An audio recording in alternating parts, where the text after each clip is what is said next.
खुशामदीद नाज़रीन, सामईन इकराम। पिछले मौज़ू में मैंने बात की थी मॉर्गेज यानी रहन पे। अब बात करूँगा आप तक कानूनी इंफॉर्मेशंस मालूमात पहुँचाऊँगा।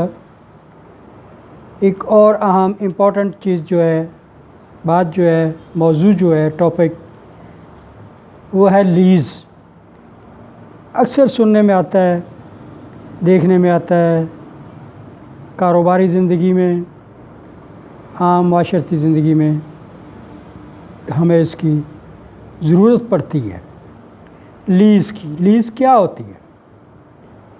सुनते हैं जी हमने लीज़ पे लिया है जी, लीज़ मीन पटे पे, ठेके पे ये ले लिया है जी। ये मुकर्रर मुद्दत के लिए भी होती है और गैर मुकर्रर मुद्दत के लिए भी होती है, आर्जी और टेम्परेरी, परमानेंट।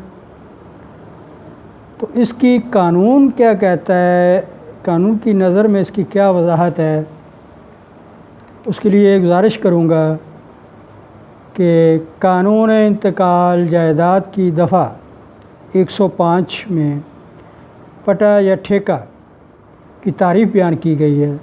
वो इन अल्फाज में है: a lease of immovable is a transfer of right to enjoy such property made for a certain time, express or implied, or in perpetuity, in consideration of price paid or promised, or of money, a share of crops, services, of any other thing of value to be rendered periodically or on specified occasions to the transfer by the transferee, who accepts the transfer on such terms।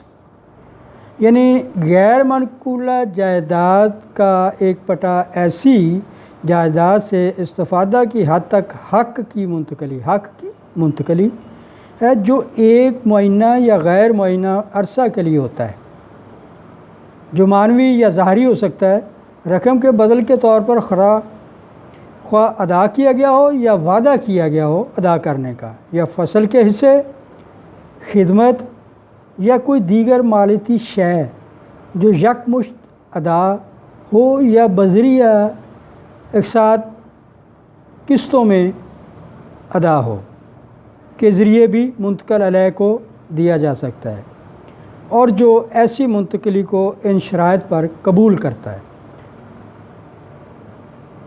तो सामईन नाज़रीन इकराम, ये तो हुआ इसकी तारीफ़ क्या है पटे की। थोड़ी सी और वजाहत करता हूँ कि जब जायदाद गैर मनकूला ख़ास या गैर मुअय्यना मुद्दत के लिए मुआवज़तन किसी दूसरे शख्स की तहवील भी दी जाए ताकि वो जायदाद से इस्तिफ़ादा हासिल कर सके, तो इस्तिलाहन कहा जाता है कि जायदाद पटा या ठेका पर उठा दी गई है। ज़र मुबादला इन सूरतों में होता है। नंबर एक, ज़र नकद की सूरत में हो सकता है, ख्वाह अदा कर दिया जाए या अदायगी का वादा हो। ज़र बदल की अदायगी बदरिया एक साथ भी हो सकती है, यानी किस्तों में भी आप पेमेंट कर सकते हैं।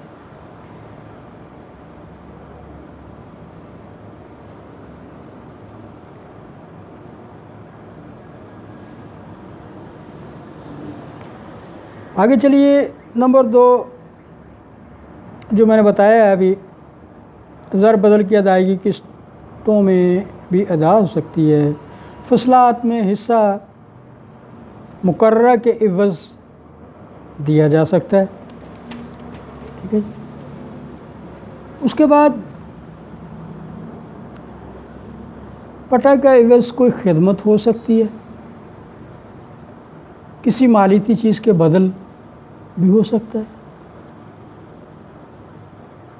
पटा पर देना कोई आम फ़हम अल्फाज में ठेका पर देना या किराया पर देना भी कहा जाता है। पटा की सूरत में पटादार को जायदाद के हकूक़ मलकियत हासिल नहीं होते, ये याद रखें। کہ پٹا یا ٹھیکے کی صورت میں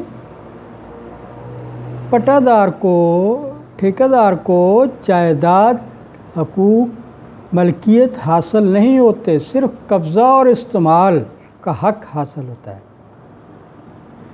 پٹا کی مزید وضاحت اعلیٰ عدالتوں کے اندراج فیصلہ جات میں ہوتی ہے، جو ریفرنس کے طور پر بتاتا ہوں۔ عدالت عالیہ کراچی نے PLD 1970 کراچی صفحہ نمبر 657 پہ تحریر کی ہے، لکھا ہے under section 105 of the transfer of property act 1882 define a lease as the transfer of an interest in immovable property for a consideration which is called rent. The section does not lay down the manner in which a lease has to be executed, which is left entirely to the intention of the parties. یعنی قانون انتقال جائیداد کی دفعہ 105 پٹا کی تعریف کرتی ہے، جس کے مطابق یہ غیر منقولہ جائیداد میں ایک مفاد کی منتقلی ہوتی ہے جو بدل کے عوض ہوتی ہے، جسے کرایہ کہتے ہیں۔ یہ دفعہ پٹا کی تکمیل کا طریقہ کار فراہم نہیں کرتی، مکمل طور پر فریقین کی نیت پر چھوڑ دیا گیا ہے۔ عدالت عالیہ پشاور نے بھی PLD 1971 صفحہ نمبر 116 پہ وضاحت کی ہے، lease Under Section 105 Transfer of Property Act 1882 is transfer of an interest in the immovable property during the continuance of lease, the right of enjoyment. The property belong to the tenant and not to the landlord. یعنی قانون انتقال جائیداد 1882 کی دفعہ 105 کے تحت پٹا غیر منقولہ جائیداد میں مفاد کی منتقلی ہے۔ پٹا کے دوران جائیداد سے استفادہ حاصل کرنے کا حق کرایہ دار کو حاصل ہوتا ہے، مالک کو نہیں۔ تو جناب یہ ایک دو ریفرنس تھے میں نے جو دیے ہیں کہ پٹا کیا ہے، لیز کیا ہے،